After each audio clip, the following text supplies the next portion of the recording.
bad sex, it's so good, right? Or is good sex with bad people good? Or is sex bad? Anyway, bad sex has incredible marketing, right?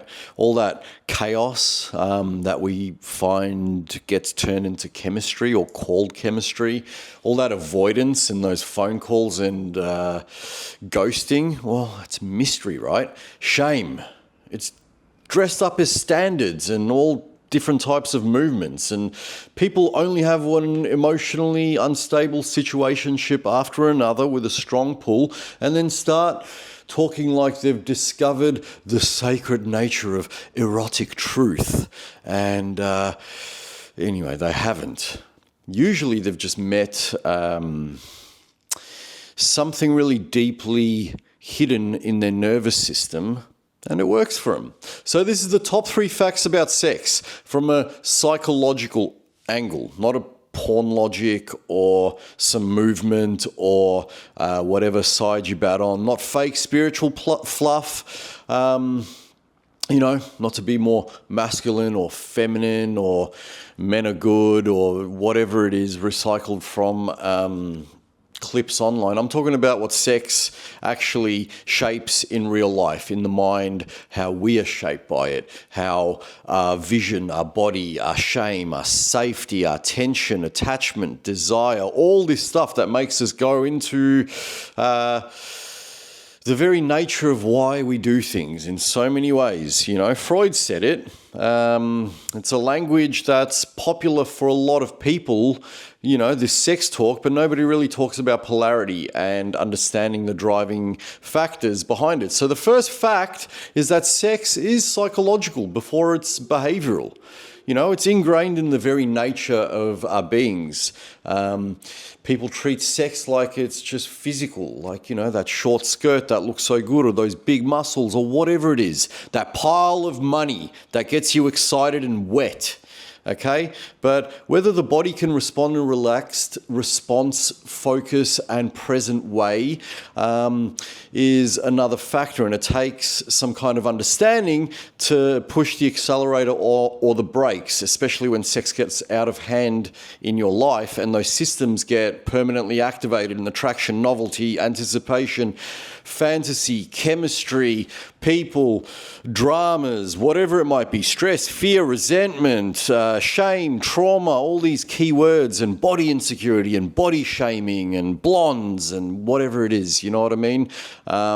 Is there any point to any of this? Well, the point is to make psychological sense of your attraction and your physical predispositions. Giving words stronger than I'm horny, I'm aroused, they're good, they're whatever it is, At the end of the day, what it is, sex is energy, like everything else. And it's not some mystery, based in mystical stories. A lot of people call energy arousal, attention, and anticipation, but it gets deeper than that in your nervous system. So if your mind's busy just obsessing over quality control in the middle of sex, your nervous system is in a different position, You're sitting there with these pre-programmed thoughts of, am I performing right enough? Am I hot enough? Am I talking too much? Am I taking too long? Am I being too short? You're not really in the experience of that moment and living it up in the energetic sense of it. You're distracting yourself, and that's part of your sexual function. It's part of the patterns of why people become more appearance focused and self-monitoring and all these types of things, instead of actually looking at sex as an energy. And that's why sex can often look confusing for a lot of people. You just have to look out there to see how confused some people are about sex. Two people can be attractive, they can be affectionate, technically compatible, but have the most boring sex life because they don't understand that energetic polarity and that dance between them, especially as relationships progress. They're stressed, they're angry, they're self-conscious, or at the same time, they get addicted to just that feeling of unsafety instead of actually exploring sex. So the first fact about sex is more simple. It's not just about what your body can do, if you can get it up or not, and if you look hot or not. It's about what you allow your mind to allow your body to do. if your mind's blocked, if it's guarded, if it's ashamed, if it's distracted, flooded, if it's just constantly fantasizing elsewhere, your body usually follows. That's simple. Simple fact. You've got to be present in sex to understand it. The second is more rooted in psychology and repression. And that repression damages sex more quietly than a lot of people realize. People hear the word repression, they imagine something dramatic.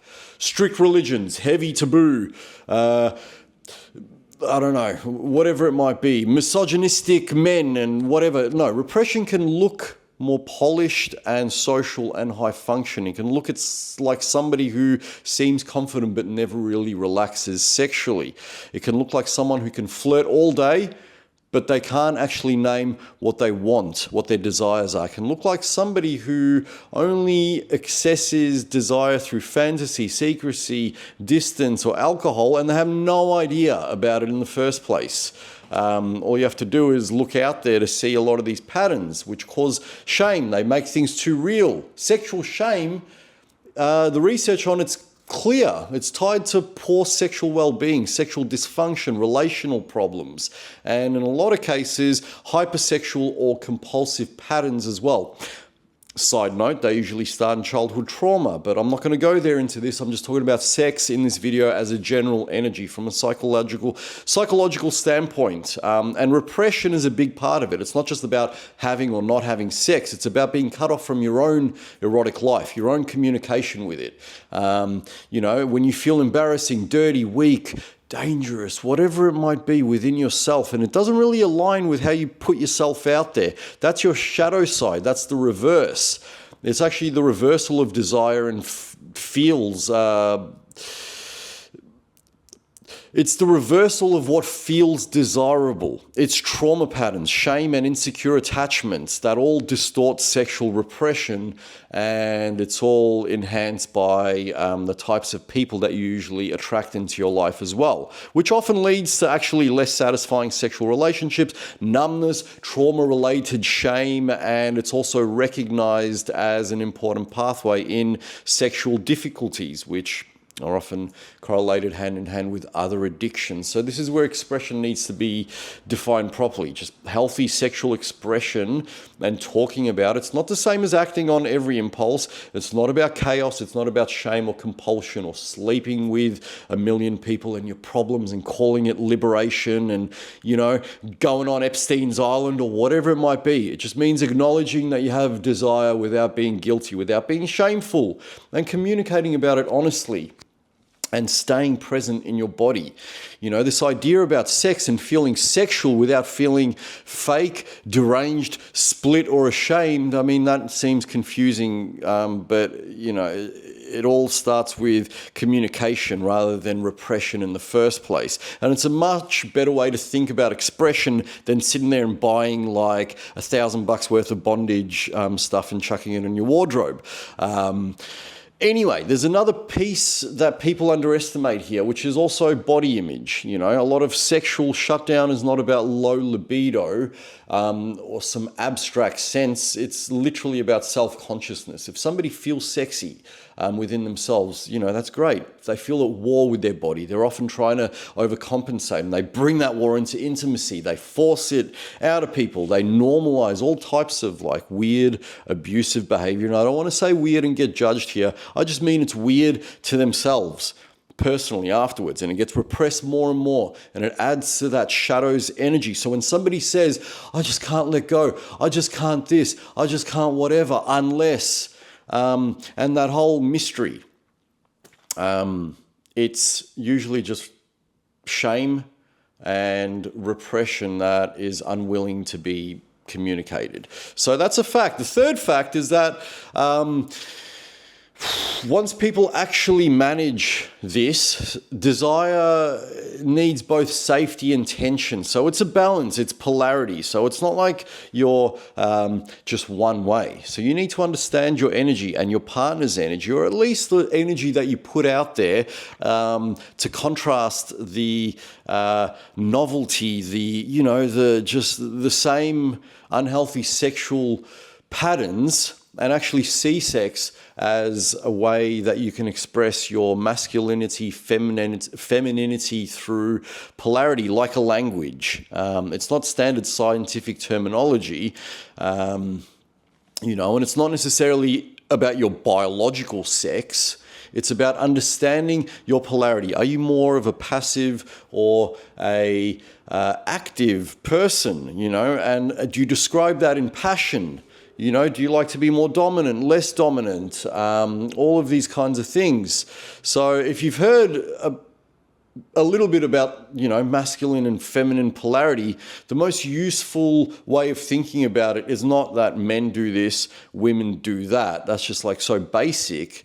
It's more about attraction needs a form of difference in the first place, an awareness of that, and a play of that, some movement, some edge, some healthy storytelling and role play and whatever it might be. I'm going off context here, but it's like psychological research gets at the same thing from a different angle. So partner responsiveness is associated with greater sexual desire and satisfaction because feeling understood and valued actually matters in intimacy. And at the same time, novelty and these experiences, especially self-expanding ones where you move away from repression, also matter. And they're also associated with stronger desire and satisfaction in the long term in relationships. So the healthy version is not just about comfort or instability.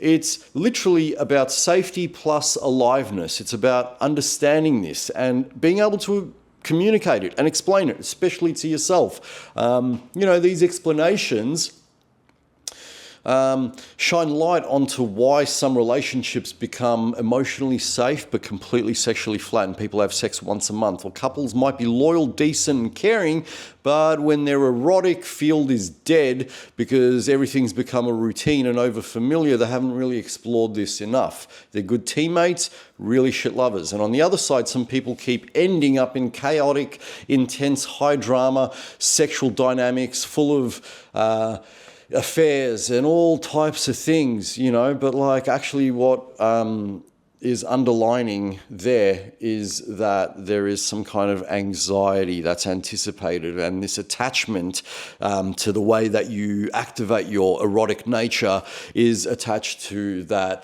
anxiety. So no, your toxic ex was not the love of your life or the best sex.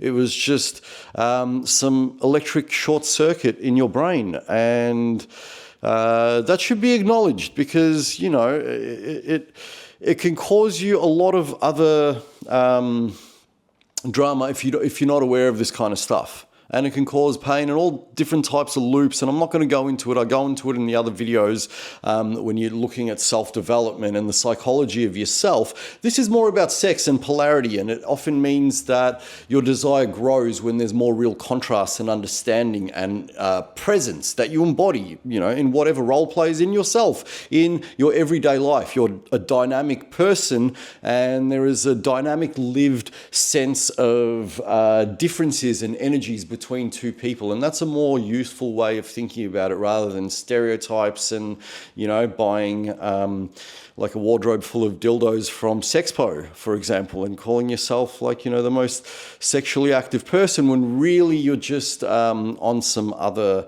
level here, So anyway, when people talk about sexual energy, the grounded version is not this mystical idea of whatever. It's about energy, and it's how alive your system feels and how much you feel alive in that system, whether there's tension or relaxation in the body, whether desire feels free or whether it's locked up in a fantasy, whether two people feel flat and like they're just performing in an act, or whether they're charged in that passion, in that good sexual energy, which is, it's alive, it's present. It's why sex changes so much depending on stress, resentment, where you are, body confidence, all of this kind of stuff.